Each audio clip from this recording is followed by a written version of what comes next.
Happy Sankranti. ఎలా జరుపుకున్నారు సంక్రాంతిని? నేనైతే కొంచెం కష్టంగా కొంచెం ఇష్టంగానే జరుపుకున్నాను ఈసారి.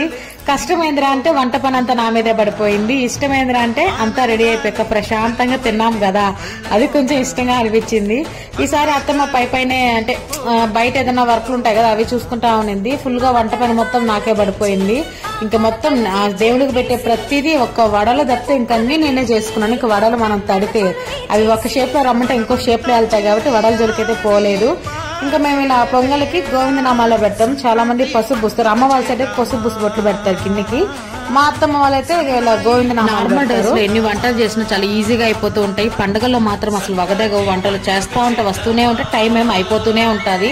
9కి స్టార్ట్ చేశాను నేను వంట పని. 11కి అయింది నాకు పూర్తిగా వంటలన్నీ అయ్యి దేవుడికి పెట్టేసరికి. ప్రతి పండగకి అమ్మ చేస్తే తిని కూర్చోవడం కాబట్టి తెలియలేదు. ఈసారి పెద్ద పండగకి చేయడం కదా బాగా తెలిసి వచ్చింది పండగల్లో ఎందుకు అంత కష్టం అనిపిస్తుంది అనేది. ఇంకా అన్ని పూర్తి చేసుకొని ప్రశాంతంగా అయితే అలా కూర్చొని నీళ్ళు తాగాను నేనైతే. అబ్బా నాకు ఎంతో ప్రశాంతంగా ఎందుకు పని అంతా చేసి అలా నీళ్ళు తాగుతా ఉంటే.